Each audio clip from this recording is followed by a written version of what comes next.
Selamat malam Bapak Ibu, Saudara-saudari yang dikasihi Tuhan. Salam jumpa kembali di acara Omong-Omong Ringan soal Iman Katolik.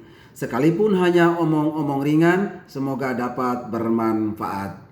Pada kesempatan ini saya ingin membahas satu pertanyaan terkait dengan Bunda Maria, yaitu kenapa kita orang Katolik percaya bahwa Bunda Maria dikandung tanpa noda dosa.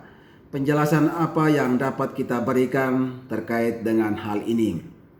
Bapak Ibu, keyakinan bahwa Bunda Maria dikandung tanpa noda dosa itu sebetulnya sudah mulai diajarkan oleh bapak-bapak gereja sejak abad-abad pertama kekristenan. Misalnya oleh Santo Ireneus pada tahun 180, Santo Hippolytus pada tahun 235, juga Santo Efrem pada tahun 361, Santo Athanasius pada tahun 373, dan lain-lain, yang intinya mengajarkan bahwa Bunda Maria dibebaskan dari segala dosa. Lalu sekitar 1400 tahun kemudian, tepatnya pada tanggal 8 Desember 1854, Paus Pius ke-9 mengumumkan secara resmi melalui ensiklik Ineffabilis Deus, dogma Santa Perawan Maria dikandung tanpa noda dosa asal. Maksudnya bahwa pada saat pertama terbentuk sebagai janin di dalam rahim ibunya, Bunda Maria dibebaskan dari dosa asal berkat rahmat istimewa dan rahmat satu-satunya dari Tuhan karena jasa Yesus Kristus. Dan yang menarik Bapak Ibu, 4 tahun kemudian, yaitu tepatnya pada tahun 1858, Bunda Maria menampakkan diri di Lourdes kepada Bernadette yang saat itu berumur 14 tahun. Dan dalam salah satu penampakannya, Bunda Maria memperkenalkan diri sebagai perawan yang dikandung tanpa noda dosa.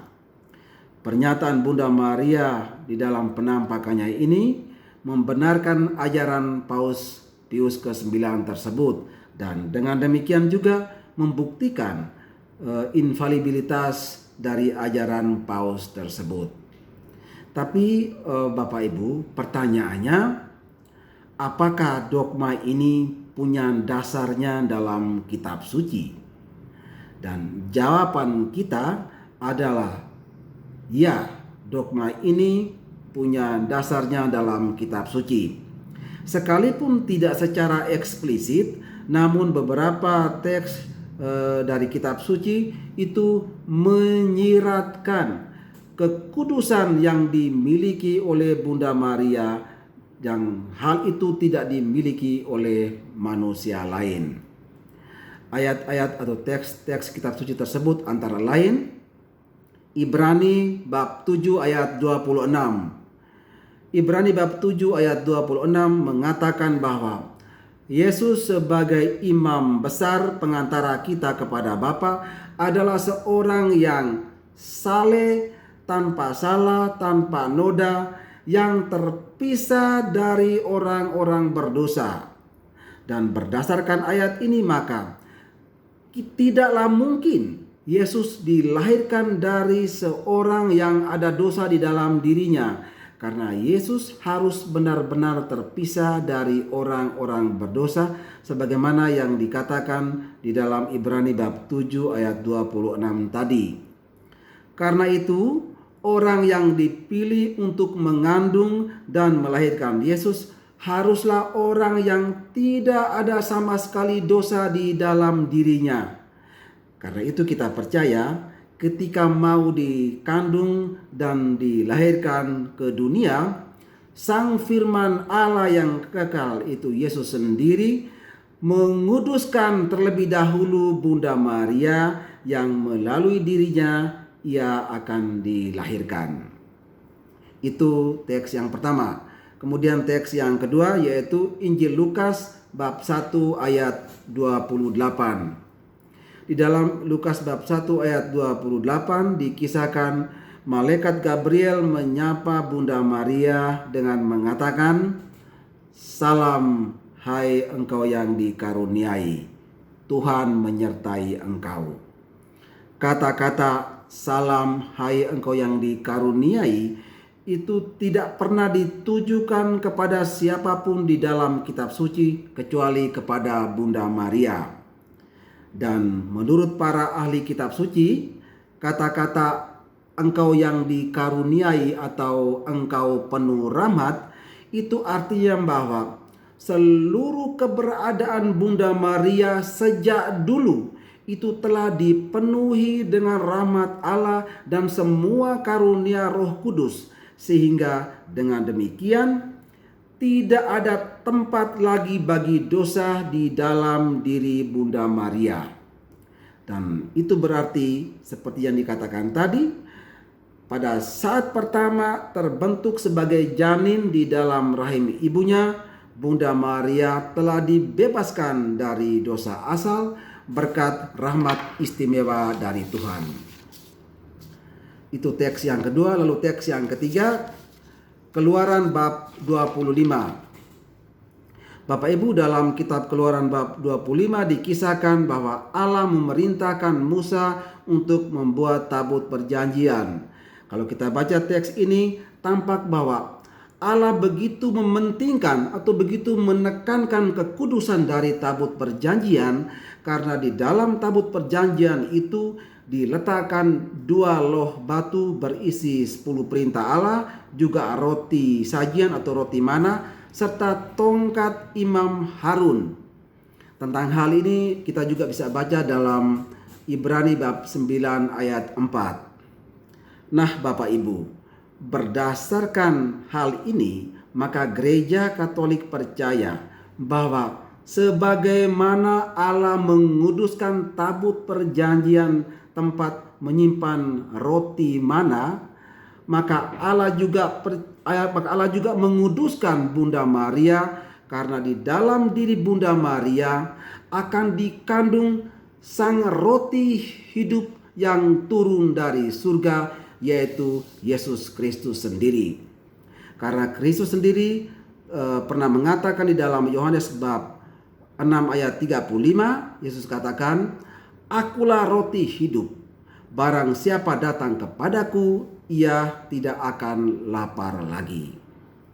Dan Bapak Ibu, sebagaimana Allah menguduskan tabut perjanjian tempat menyimpan 2 loh batu berisi firman atau berisi 10 perintah Allah, maka Gereja Katolik percaya bahwa Allah juga menguduskan Bunda Maria, karena di dalam diri Bunda Maria akan dikandung sang firman Allah yang menjadi manusia, yaitu Yesus sendiri. Hal ini dikatakan di dalam Yohanes bab 1 ayat 14.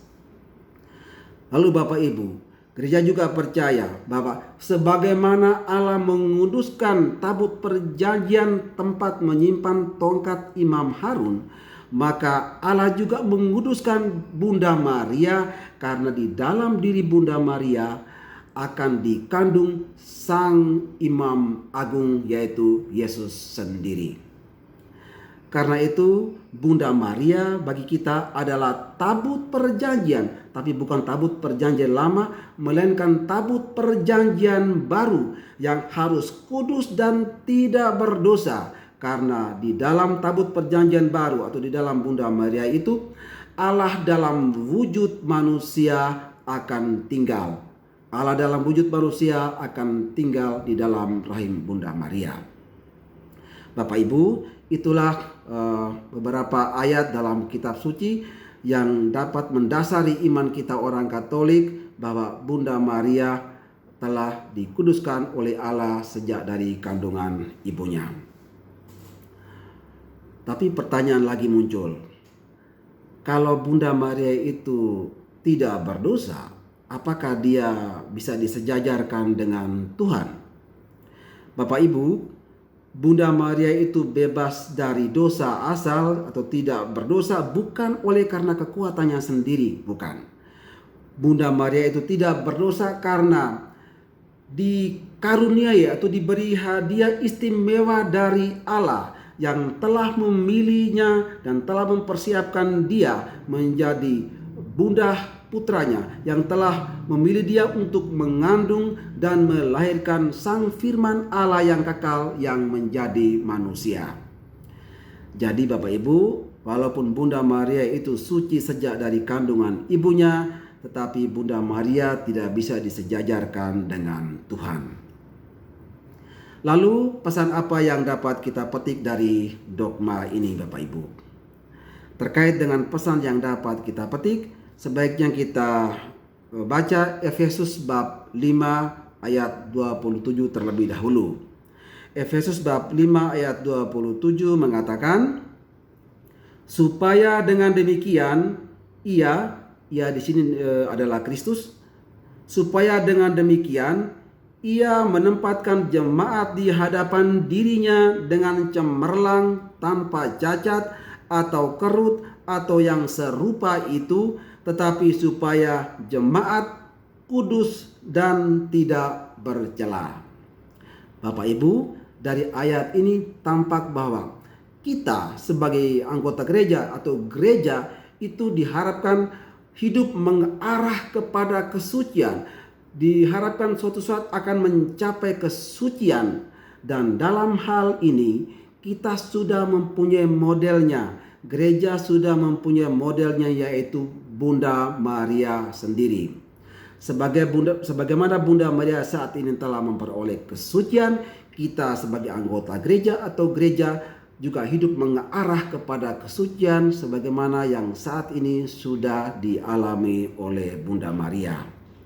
Nah Bapak Ibu, karena Bunda Maria adalah model kesucian yang akan dicapai oleh gereja, maka dalam bulan Mei ini selain kita selalu berdoa bersama dan melalui Bunda Maria, namun kita sebagai anggota gereja juga diajak untuk selalu meneladani iman Bunda Maria, terutama meneladani kesucian dan ketaatan Bunda Maria kepada Allah. Itu Bapak Ibu yang dapat saya sampaikan. Semoga dapat bermanfaat. Terima kasih. Tuhan Yesus memberkati.